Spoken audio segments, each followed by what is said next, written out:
Hey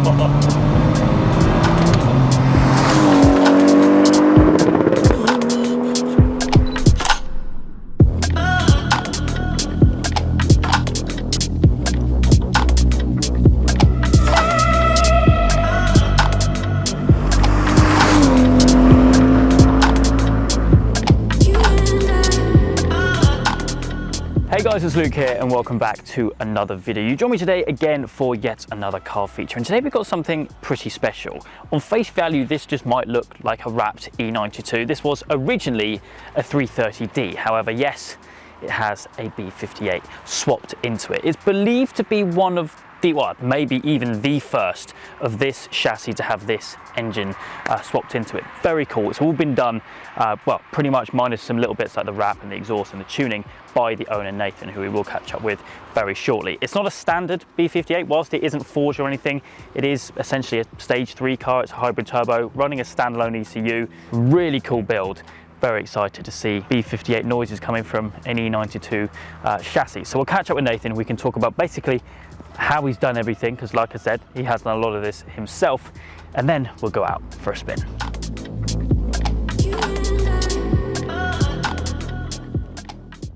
This video has very kindly been sponsored by OBDeleven, a vital piece of how I keep my cars up in tip-top condition. If there's any warning lights that come up on the dash, I can live diagnose them with this handy little tool. I can also do some nice little coding bits, which I will show you very shortly. Now, OBDeleven are a huge supporter of my channel, which I thank them very much for. So what we're going to do, we're going to plug this into, conveniently, the OBD port, which is just down here on my daily, my Mark 7.5 GTD. I'm going to turn the ignition on, and then we can connect it via Bluetooth to my phone. Now you'll now see my screen over here, and the first thing we're going to do is we're going to scan the complete car. It's going to go through all the control modules and basically unlock, bring to the surface any warning codes, any warning lights, any warning messages, however you want to say it, which are now present in any of the ECUs on the car. This will take a few minutes, and then if there are anything, for example, if you have an engine management light on, which I did have actually on this car shortly after I bought it, I plugged this in and it diagnosed it to be the cylinder 4 glow plug. Went in for a warranty job at VW, they said exactly the same thing. So always handy to have your information yourself as well. 25 different control modules which are being scanned, and only 4 faults have been found. So we can click on this, right control left, okay, see what's in here. Interesting, okay. Voltage issues by the looks of it. Everything else is all green, which is what we like to see. We can go back to the main screen and we can swipe up here to clear those 4 faults. You never know, they might have just come on for some random reason. There we go. But if we click over here to apps, we can then explore the coding side of the app and the tool. We can do a ton of stuff on here. I mean, look at this, scrolling for days. For example, I just saw, was that auto folding mirrors? If for whatever reason you don't like that, you can turn that off. As you can see, it's on automatic at the moment. You can turn it off if you really want. This one looks interesting.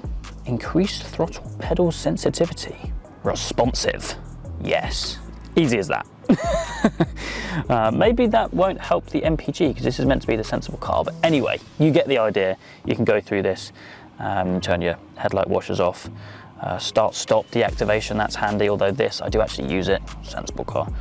But yeah, you can go through and do a load of stuff. And you can also go into the workshop tab, and if you want to say do a rear pad replacement, you can use this tool here to then release the parking brake, because electronic parking brake, you won't be able to get the pads out without doing that. You can reset your service lights, anything like that. Now, we're only scratching the surface of what we can do on here, but if you do want to learn more and grab yourself one so you can carry with you, literally that big, super handy. You can put it in your pocket if you really want to. Then you can find all the details down in the description down below, and you can use my code HP for 10% off if you are interested in grabbing one for yourself. Okay, we're joined now with Nathan, the owner of this awesome build. Mate, thank you so much for bringing this down today. Pleasure. Very, very cool build, to be honest. Something different, never been done before, it's believed. So yeah, hats off to you as well, because most of it you have done yourself. Yeah, it's pretty cool. It's had a lot of attention, especially in a very short space of time. A lot of time. So as I said in the intro, it was a 330d, obviously not really running that anymore. No. And obviously, seeing we do have the bonnet up, we can take a look. So this obviously, B58 engine, this came from an M240i. That's correct. Yep. Yeah, it came from M240i, Yep. which it was made by myself into a stage 3 at that time. Yeah. Oh, okay. Cool. Yeah. Tuned by Sami here. When it was in the 240, it was running 656 brake horsepower, 842 newton meters. That was obviously in the M240i on a OEM ECU. Yep. Now I'm on a standalone ECU, so still working on it. It should be around 511 brake horsepower. Okay, which is what we're running today. Yes, Yeah. that's right, that's right. Still good power. There's room for more, but yeah, we'll just be on 511 today. Yeah, I presume standard kind of B58 stage 3 bolt-ons as such, kind of fuel pump, that kind of thing as well. Right, that's right. So you've got the upgraded fuel pump, which I think is down in there. You can see it just down there. You've got meth on it as well. Yeah, so I widened the port methanol kit that I took from the M240i. So that is in place, but not running at the minute. Okay. So it's only on 93 octane, 99 RON stuff. Yeah. And it's a hybrid turbo that's on the car. Yeah, so early revision door Flow Max turbo. Yeah. Same one that I had on the 240. Okay. And the engine swap, as I said, you did yourself. Yes. On your driveway. Yeah, it's definitely one of my greatest achievements. Certainly, I've never swapped an engine before, so I've probably jumped in the deep end, arguably. Yeah, well, it worked. But I found most of what I needed to learn on the internet. Would you believe it? I work on my cars myself, but in terms of understanding what I needed to do, engine swaps and E92s have been done for years, and then it's kind of just how I get the B58 to work and talk to the rest of the car. Yeah, absolutely. Because I suppose, E92 is a very popular chassis and the B58 is a very popular engine. Yes. But no one's combined the two. No. Now. there has been some sightings of E92s with B58s in them, but they seem to have disappeared. Like there was one back in 2021, looked like a drift car, but there's no sight of it now. It seems to have been wiped off the internet. So as far as I'm aware, Fair enough. This is the only one on the road. Very cool, which makes it all worthwhile. Exactly. Visually as well, obviously cool wrap on it, kind of like a satin, chrome, yellowy gold. Yeah, so it's got a long name, satin metallic energetic yellow. Okay, fair enough. Yeah. I know some of my fans like to call it gold. Sorry, guilty. I know he knows who he's talking about. Unfortunately, the wrap's been hammered whilst I've been taking engine in and out, working on it. Test driving it, so it will probably change in the new year. Okay. But very eye-catching. Yeah. Moving around though to the wheels, these are Japan Racing wheels? That's right. Yeah. Japan Racing JR11s, loved by some, not by others, but they do the job. Yeah. And suspension-wise as well? So suspension, we're on BC Racing coilovers, E92 M3 lower control arms on the front. Yeah. Also poly-bushed. Nice. The rear subframe is also poly-bushed. Quaife LSD, which I've added in the last couple of weeks. Nice. But you might see underneath there's also a diff brace to add additional support, because on the E92 chassis there's only 3 mounting points originally on the subframe, so it's got a diff brace. That's from Pro Tuner. Okay, nice wing on the back as well, carbon wing.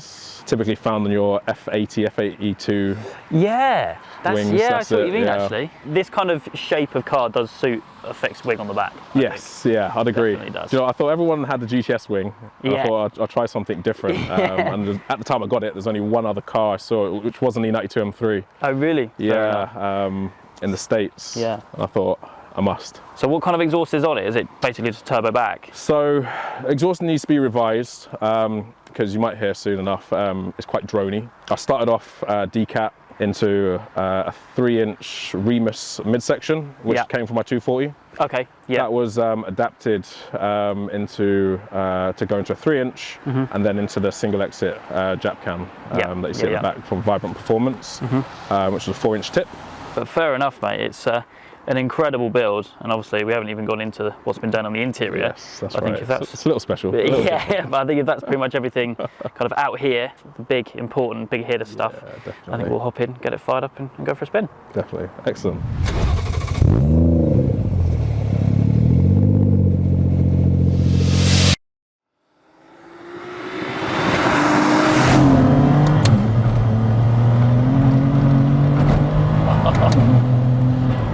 Yes.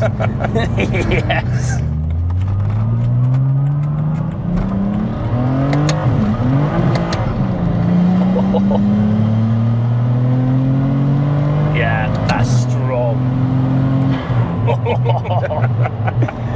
Fair play to you, mate.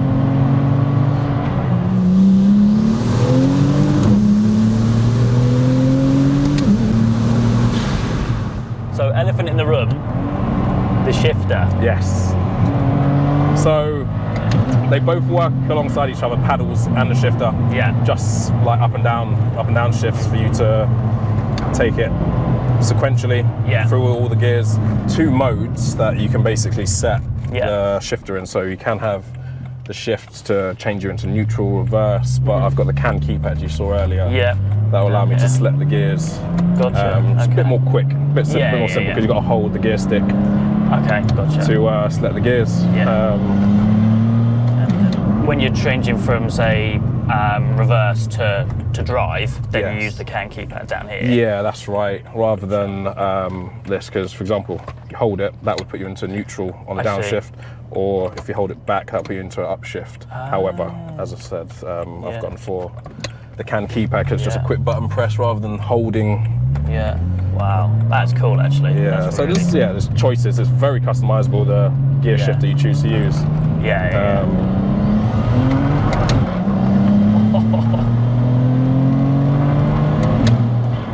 Shifts are snappy, aren't they?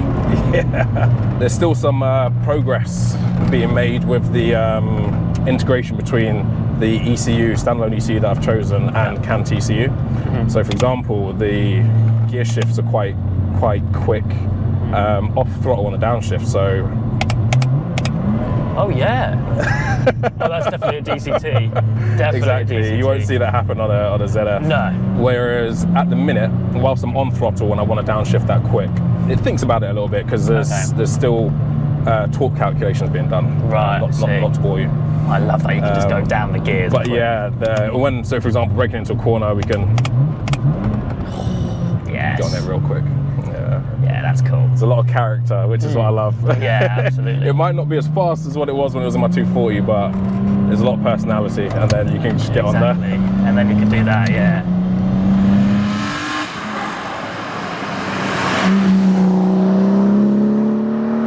You've built a proper car here, mate, honestly. I tend to say that a lot in these videos, but genuinely, like, this is... So apart from that on the interior, nice Digi-Dash. Yeah, thank you. ECU cool. Master, ADU7.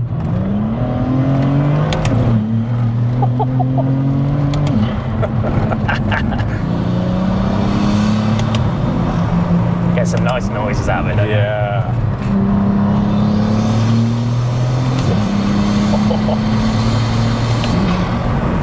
Shifts are like brutal, aren't they?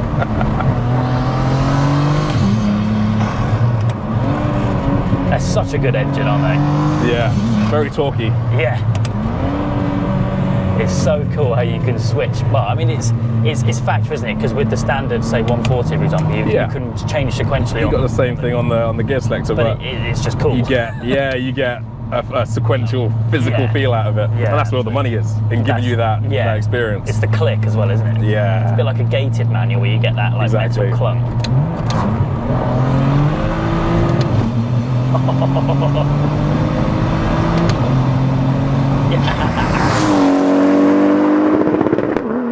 And as I said earlier on as well, massive hats off for doing a lot of this yourself. Obviously, you can't do everything because of the tuning. No, there's a certain degree of skill. Yeah. I'm not saying that there's not a degree of skill in doing what I've done, because I'm not a mechanic, no qualifications in doing what I've done. With enough research, enough reading, and the right tools to be able to do it, anyone can do this. Nothing's impossible. No. But mate, thank you once again for bringing it down, getting it on the channel. Pleasure. And again, hats off. It's a mental thing, and I'm sure a lot of you guys watching are gonna think, actually, that's really flipping cool. It's different.